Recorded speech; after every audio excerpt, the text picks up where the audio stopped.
গত দুদিন ধরে মার্কেটে ভয়াবহ দরপতনে বিনিয়োগকারীদের মধ্যে আবারও আতঙ্ক সৃষ্টি হয়েছে। বেশিরভাগ বিনিয়োগকারীদের এই মার্কেটের প্রতি এখন আর আস্থা নেই। কেউ কেউ প্রশ্ন করেছেন পুঁজিবাজার আর ভালো হবে কিনা, অনেকেই মার্কেট ছাড়ছেন। আজ আমরা বর্তমান বাজার ব্যবস্থায় পুঁজিবাজারের কিছু গুরুত্বপূর্ণ দিক নিয়ে আলোচনা করব। আলোচনাটি শুরুতেই সবাইকে রিকোয়েস্ট করব, ডিসক্লেমার অংশটি আপনারা ভালো করে পড়ে নেবেন। পুঁজিবাজার ঝুঁকিপূর্ণ। আপনার কোনো পার্সোনাল বাই এবং সেলের কারণে আপনি যদি ক্ষতিগ্রস্ত হয়ে থাকেন, সে দায় স্টক অবজার্ভার বহন করবে না। এখন মার্কেট আর ভালো হবে কিনা, এর চেয়েও গুরুত্বপূর্ণ কোশ্চেন হলো মার্কেটে সুশাসন প্রতিষ্ঠিত হবে কিনা। সুশাসন বলতে আমরা আসলে কি বুঝি? ঢাকা স্টক এক্সচেঞ্জ সুন্দর একটি প্ল্যাটফর্ম ক্রিয়েট করেছে যেখানে বাই সেল করা যাচ্ছে এবং বাই সেল করার পর পোর্টফোলিওতে শেয়ারগুলো সুরক্ষিত থাকছে। তাহলে ঢাকা স্টক এক্সচেঞ্জে সুশাসনের মধ্যে কি ঘাটতি আদৌ আছে কি না? সুশাসন বলতে আসলে বর্ডার হরাইজনে আমরা যে কোনো প্রতিষ্ঠানের ক্ষেত্রে যে বিশেষ কিছু বৈশিষ্ট্য রয়েছে সেগুলোকে মিন করছি। যে কোনো প্রতিষ্ঠানের ক্ষেত্রে সুশাসনের যে বিশেষ বৈশিষ্ট্যগুলো লক্ষ্য করা যায় সেগুলো হচ্ছে accountable, transparent, responsive, equitable and inclusive, effective and efficient, abides by rules, consensus oriented, participatory. এই যে বৈশিষ্ট্যগুলো আমরা মেনশন করলাম, ঢাকা স্টক এক্সচেঞ্জে বেশ কিছু এরিয়াতে ঘাটতি রয়েছে। ফর এক্সাম্পল অ্যাকাউন্টেবল, যদি আমরা অ্যাকাউন্টেবিলিটি নিয়ে আলোচনা করি, রিসেন্টলি জেড ক্যাটাগরির স্টকগুলো নিয়ে মার্কেটে যে বিশৃঙ্খলা রাইজ করেছে সেটাকে যদি আমরা ডিপলি যদি একটু চিন্তা করি, দেখা যাবে যে ঢাকা স্টক এক্সচেঞ্জের কিছু কর্মচারী তাদের দায়িত্বে অবহেলার কারণে তারা জেড ক্যাটাগরিতে এই কোম্পানিগুলোকে সঠিক সময়ে ট্রান্সফার না করার কারণে মার্কেটে এত বড় বিশৃঙ্খলা অ্যারাইজ করলো। এখন যেই কর্মচারীরা তাদের দায়িত্বে অবহেলা করেছে তাদের বিরুদ্ধে কী ব্যবস্থা নেওয়া হলো আমরা আসলে কিছু জানি না, আদৌ নেওয়া হয়েছে কিনা সেটাও জানি না। ট্রান্সপারেন্সির ক্ষেত্রে যদি আমরা বলি, তাহলে 2010 সালে যখন মার্কেট ক্রাশ করেছিল, কারণ অনুসন্ধানে যে রিপোর্টটি আমরা দেখেছি সেখানে বেশ কিছু অনিয়ম ধরা পড়েছে এবং কিছু কিছু ব্যক্তিবর্গ এই অনিয়মের সাথে সরাসরি যুক্ত ছিল, তাদের নামও কিন্তু পাবলিশড করা হয়নি। এছাড়াও গত 10 বছরে যদি আমরা পত্রপত্রিকাগুলো দেখি, বেশ কয়েকবার একটি কারসাজি চক্রের নাম উল্লেখ পাওয়া যায় এবং পত্রপত্রিকায় উঠে এসেছে এরা মাঝে মাঝেই পুঁজিবাজারে কারসাজি করে, কিন্তু এই চক্রের বিরুদ্ধে কোনো রকম ব্যবস্থা কিন্তু গত 10 বছরও আমরা দেখতে পাইনি। সো এক্ষেত্রেও কিন্তু ট্রান্সপারেন্সির একটা বড় ঘাটতি আমরা লক্ষ্য করছি। এছাড়া রেসপন্সিবিলিটির ক্ষেত্রে যদি আমরা দেখি, পুঁজিবাজারে যখনই কোনো বিশৃঙ্খলা অ্যারাইজ করে এটার দায়ী দায়িত্ব কিন্তু কেউই নিতে চায় না। আরেকটি ব্যাপার হচ্ছে, যদি আমরা কনসেনসাস ওরিয়েন্টেড এই ব্যাপারটিকে যদি আমরা চিন্তা করি, রিসেন্টলি ফ্লোর প্রাইস উঠিয়ে নেওয়ার পক্ষে এবং বিপক্ষে দুটি পক্ষ ছিল। এই দুটো শ্রেণীর মধ্যে একটি শ্রেণী ছিল হচ্ছে ইনস্টিটিউশন, আরেকটি শ্রেণী হলো বিনিয়োগকারী অর্থাৎ ক্ষুদ্র বিনিয়োগকারী। এই মার্কেটে কিন্তু ডোমিনেট করে হচ্ছে ক্ষুদ্র বিনিয়োগকারীরা, 80% পার্টিসিপেশন হচ্ছে ক্ষুদ্র বিনিয়োগকারীদের। তাহলে দেখুন, ইনস্টিটিউশন চেয়েছে ফ্লোর উঠিয়ে নিতে, কিন্তু বিপরীতে যে শ্রেণীটি অর্থাৎ ক্ষুদ্র বিনিয়োগকারী তারা চেয়েছিল আরও কিছুদিন পরে ফ্লোট উঠুক। কিন্তু শেষ পর্যন্ত ইনস্টিটিউশনের যে চাওয়াটা সেটাকেই প্রায়োরিটি দেওয়া হলো, অর্থাৎ কনসেনসাস ওরিয়েন্টেড ডিসিশন হয়নি।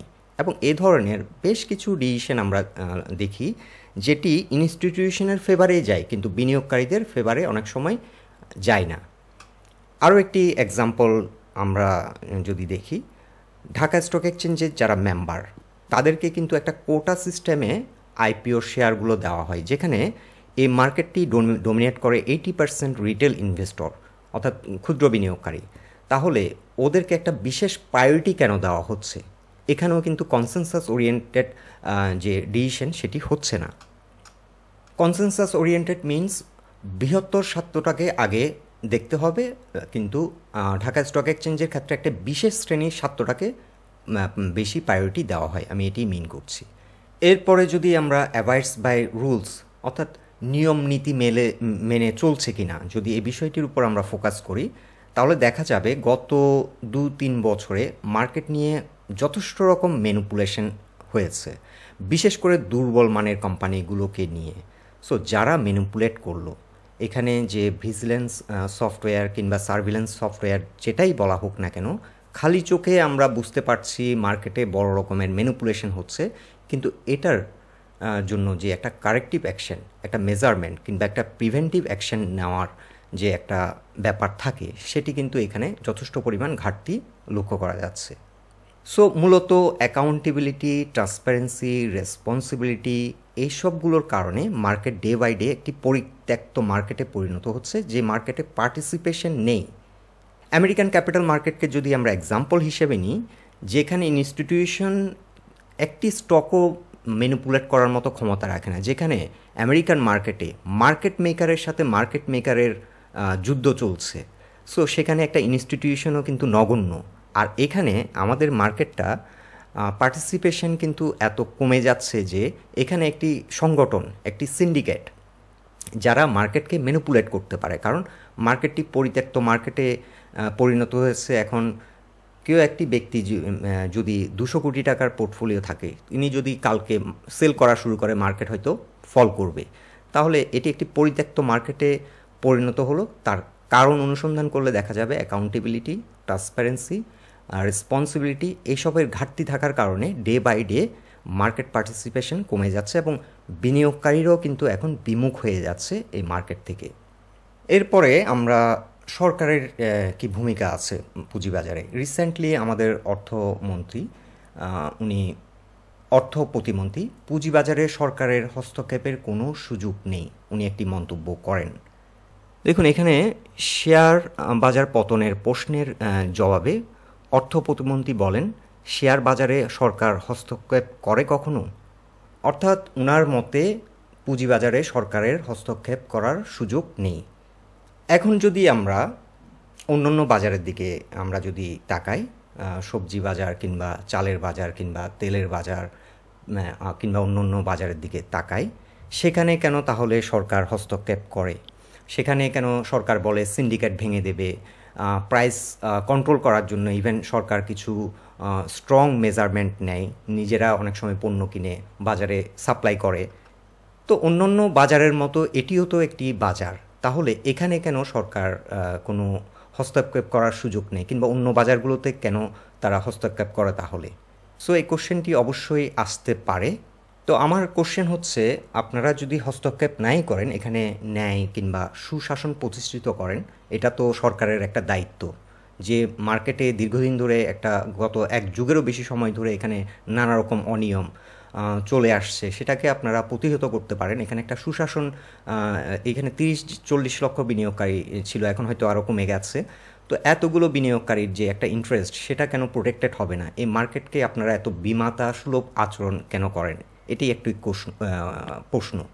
এখন বর্তমান বাজার নিয়ে আমি আমার পার্সোনাল কিছু ওপিনিয়ন শেয়ার করছি। গত 1.5 বছর আগে যখন ফ্লোর প্রাইস উঠিয়ে নেওয়ার জন্য একটা চিন্তাভাবনা করা হচ্ছিল, কিংবা ফ্লোর প্রাইস যখন আরোপ করা হচ্ছিল, তখন কিন্তু ইনস্টিটিউশনগুলো বিরোধ করেছিল এবং তারা চায়নি ফ্লোর প্রাইস দেওয়া হোক।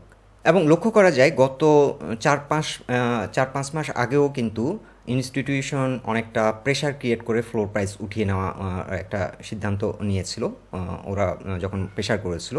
কিন্তু এরপর ওরা কিন্তু সাপোর্ট দেয়নি, যার কারণে আবারও কিন্তু ফ্লোর প্রাইস দিতে বাধ্য হয়েছিল। অর্থাৎ ইনস্টিটিউশনগুলো চেয়েছিল ফ্লোর প্রাইস না দিলে, তখন যেহেতু একটা বড় রকমের আনসার্টেনিটি তখন ওয়ার্ল্ড ওয়াইড ছিল, ওরা শেয়ারগুলোর দাম আরও অনেক নিচে নামিয়ে তারা কিনবে, তাদের এটাই ছিল ইন্টেনশন। এখনও লক্ষ্য করা যায় ইলেকশনের পরে কিন্তু বিনিয়োগকারীদের কনফিডেন্স গ্রো করেছিল, এবং আমরা লক্ষ্য করেছিলাম ফ্লোর থেকে বেশ কিছু স্টক ঘুরে দাঁড়িয়েছিল এবং লেনদেন হচ্ছিল। কিন্তু ওনারা খুব তাড়াহুড়া করে বিএসইসিকে প্রেশার করে ফ্লোর উঠিয়ে নেওয়ার একটা সিদ্ধান্ত নেয়, এবং এরপরে তারা দায়িত্ব, যেহেতু তারা কমিটমেন্ট দিয়েছিল তারা মার্কেট সাপোর্ট দেবে, তারা কিন্তু কয়েকদিন সাপোর্ট দিয়েছিল, দেওয়াতে কিন্তু টার্নওভারও হয়েছিল এবং মার্কেটও অনেকটা এগিয়ে গিয়েছিল। কিন্তু তাদের উদ্দেশ্যই ছিল মার্কেটকে ফেলে দিয়ে তারা অনেক লোতে শেয়ারগুলো কিনবে, এখন সেই কাজটি তারা করছে। এছাড়াও আরেকটি সারপ্রাইজিং ব্যাপার হচ্ছে, আমি 7ই মার্চ তখন আপনাদেরকে দেখিয়েছিলাম যে মার্কেট 53 পয়েন্ট তারা ফল করিয়েছিল স্বাধীনতার 53 বছর পূর্তি উপলক্ষে, এবং গতকালকে ঠিক মার্কেট কিন্তু 71 পয়েন্ট ফল করিয়েছে। ইন্টারেস্টিংলি যদিও ক্লোজ হয়েছে 66 পয়েন্ট নেগেটিভ, কিন্তু কোনো একটা পয়েন্টে মার্কেট 71 পয়েন্টের মতো নেমেছিল।